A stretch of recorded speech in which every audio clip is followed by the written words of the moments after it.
أعوذ بالله من الشيطان الرجيم بسم الله الرحمن الرحيم مالك يوم الدين إياك نعبد وإياك نستعين اهدنا الصراط المستقيم صراط الذين أنعمت عليهم غير المغضوب عليهم ولا الضالين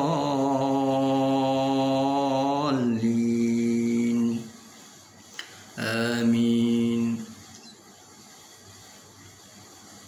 ربنا آتنا في الدنيا حسنة وفي الآخرة حسنة وقنا عذاب النار ربنا آتنا في الدنيا حسنة وفي الآخرة حسنة وقنا عذاب النار.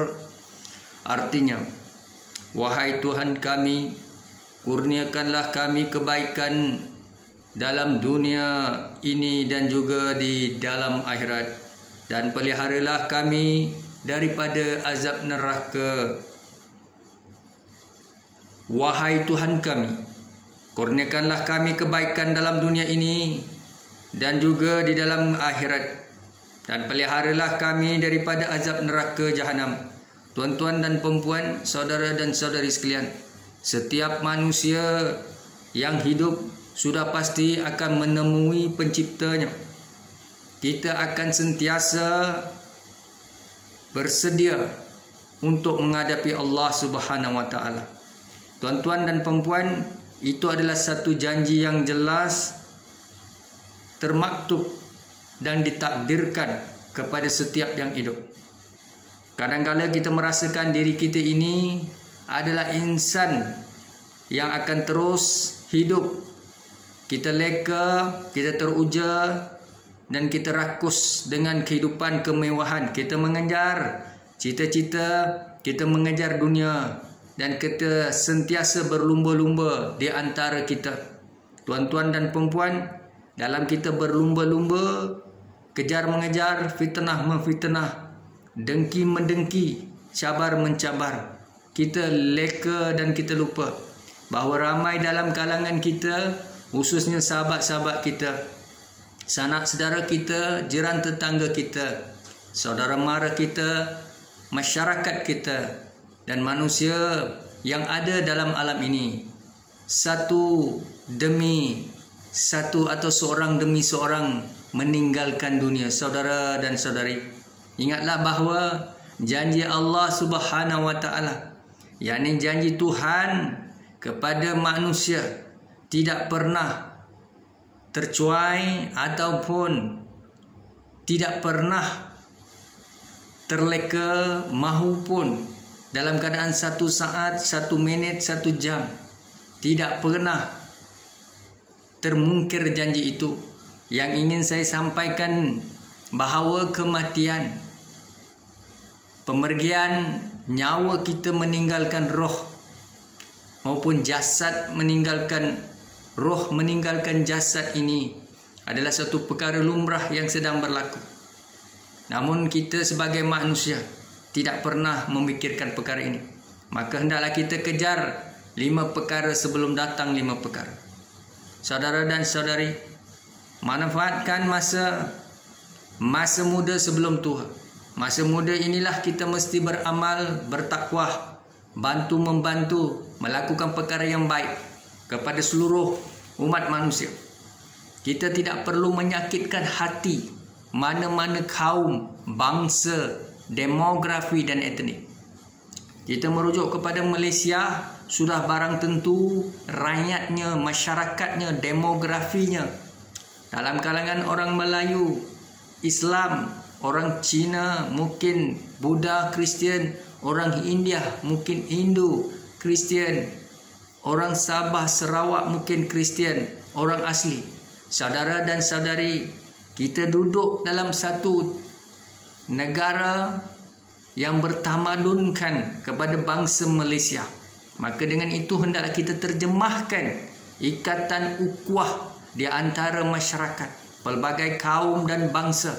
Tidak ada keperluan untuk kita benci membenci, seterusnya asut mengasut maupun berpecah belah. Saudara dan saudari, Nabi SAW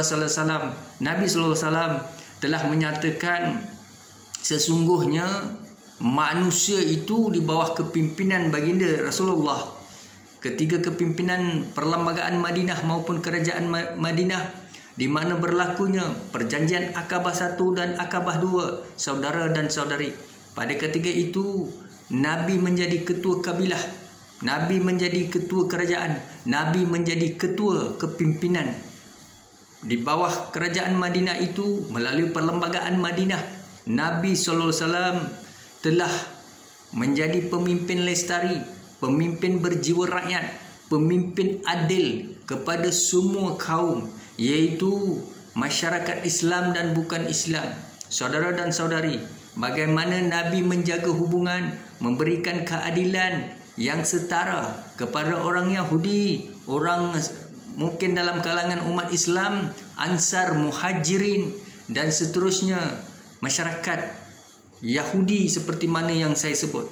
Saudara dan saudari, begitulah akhlak Nabi Muhammad SAW, di mana Nabi menjadi pemimpin, menjadi punca kuasa dan dihormati oleh masyarakat Quraisy, masyarakat Muhajirin, musyrikin, Yahudi akan sentiasa menghormati kepimpinan Nabi SAW, kekayaan ekonomi, kepimpinan politik dan seterusnya, kebajikan sosial akan disetarakan kepada masyarakat Islam dan bukan Islam.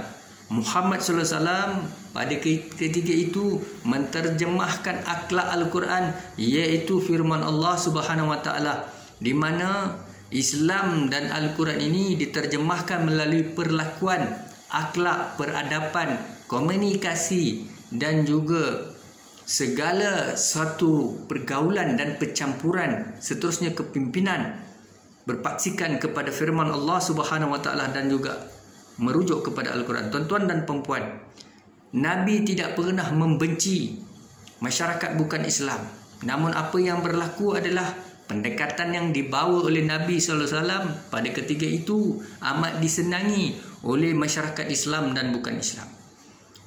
Maka dengan ini kita berbalik kepada Malaysia, kerana hari ini kita tidak dapat lari daripada satu sistem kepimpinan, iaitu di Malaysia kita mengamalkan demokrasi berparlimen. Tuan-tuan dan puan-puan sekalian, kita perlu akur, kita memahami bahawa di bawah kepimpinan institusi Raja-Raja Melayu maupun di bawah kepimpinan Tuanku Sultan, seterusnya Kesultanan Melayu, maka kita, baik masyarakat Melayu, Cina, India, Sabah, Sarawak, Kadazan, Melanau, Portugis, kita adalah masyarakat Malaysia yang mana dipayungi oleh Raja-Raja Melayu dan yang di-Pertuan Agong. Tuan-tuan dan puan-puan, seterusnya kita juga memiliki pemimpin yang amat berhormat, Perdana Menteri, Timbalan Perdana Menteri dan sebahagian besar daripada jemaah menteri dalam kalangan masyarakat Islam dan Bumi Putra Melayu serta Sabah Sarawak. Saudara dan saudari, di sini perlu kita berbalik kepada kepimpinan Nabi SAW. Pada ketika itu Nabi disenangi oleh masyarakat Islam dan bukan Islam. Bagaimana keadilan diterjemahkan kepada semua kaum di bawah kepimpinan kerajaan Madinah. Maka kepimpinan Madinah ini bolehlah dijadikan satu roadmap maupun benchmark serta garis panduan kepimpinan di negara ini. Saudara dan saudari, walaupun kita berpegang kepada Perlembagaan Persekutuan maupun Federal Constitution, saudara, enactment Akta Ordinan yang bercanggah dengan Perlembagaan Persekutuan maka terbatal. Tetapi pada hakikatnya, bagaimanakah kita, masyarakat bukan Islam, yang mana adalah warga negara Malaysia, kita adalah rakyat Malaysia, kita juga merujuk kepada Bumi Putra Melayu, Sabah dan Sarawak, juga rakyat Malaysia, perlulah bersatu padu menghormati kepimpinan Raja-Raja Melayu dan Kesultanan Melayu. Saudara dan saudari, Sudah barang tentu kepimpinan Tuanku Sultan merujuk kepada Sultan yang ada di Malaysia, raja-rajanya begitu mesra, begitu prihatin, begitu lestari menjaga semua kaum Melayu, Cina, India, Sabah, Sarawak, Kadazan asli dan juga Portugis. Tuan-tuan dan perempuan, kepimpinan yang mulia, kepimpinan yang berakhlak tinggi, kepimpinan yang berintegriti, kepimpinan yang beraccountability, baik di atas kepimpinan merujuk kepada ketua negara, iaitu Yang Bertuan Agong, dan ketua kerajaan adalah Yang Amat Berhormat Perdana Menteri. Saudara dan saudari, maka dengan itu apabila kita menjadi ikon, kita menjadi benchmark, kita menjadi contoh, kita menjadi role model, maka kita mestilah melihat kepimpinan Nabi SAW. Tidak boleh ada seorang pemimpin di Malaysia ini yang melakukan perkara-perkara seperti rasuah, ketirisan, salah guna kuasa, mengkhianati, tidak berlaku adil. Saudara, itulah yang di bawah kepimpinan Nabi sallallahu alaihi wasallam. Tuan-tuan dan perempuan, akhlak Muhammad, akhlak intipati Al-Quran, firman Allah Subhanahu wa taala dipahami, disantuni dan juga sentiasa dihayati oleh masyarakat Islam seluruh negara. Saudara dan saudari, apakah sebenarnya yang tersirat dan tersurat di dalam Al-Quran? Namun hakikatnya, sebagai kita membandingkan di antara realiti dan fantasi, saudara dan saudari, Al-Quran adalah kalamullah. Al-Quran adalah satu ilmu, gedung ilmu yang sebenarnya menjadi jalan dan panduan kepada masyarakat dan juga kepada umat manusia, bagi mereka yang mahu memanfaatkan. Tetapi apabila kita menjadi masyarakat yang berpegang kepada firman Allah dan seterusnya berpegang kepada Al-Quran dan sunnah Nabi SAW, hendaklah kita berlaku adil. Kita menjadi contoh. Kita tidak boleh melakukan rasuah, ketirisan, salah guna kuasa. Kita juga tidak boleh melakukan perkara-perkara seperti zina, maksiat dan seterusnya, berjudi, menipu masyarakat dan seterusnya, menzalimi antara manusia. Kerana kita adalah benchmark, kita adalah contoh, kita adalah tauladan yang sebenar. Seperti mana yang telah diwar-warkan oleh Nabi SAW. Hari ini sepatutnya kita berada di Malaysia, kita membantu semua masyarakat. Tidak perlu kita melihat kulit, wajah, rupa paras, bangsa, kaum dan agama. Saudara dan saudari, anak yang dilahirkan ibarat sesuci kapas. Anak itu bersih, tidak tahu dosanya.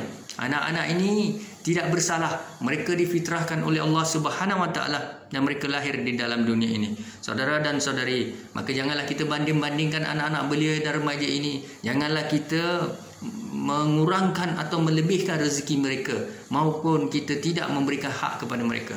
Maka dengan itu, manusia ini sebenarnya mereka mempunyai perasaan dan juga mereka mempunyai minda maupun paradigm. Tuan-tuan dan perempuan, apabila hati ini sakit, mereka beremosi dan mereka tertekan, maka disitulah berlakunya perpecahan, perbalahan, konflik. Tuan-tuan dan perempuan, bagaimana hari ini setengah pendakwah, individu seperti tuan-tuan, mungkin saya, mungkin ramai lagi masyarakat Islam dan bukan Islam di Malaysia, mereka turun padang membantu masyarakat pelbagai kaum dan bangsa.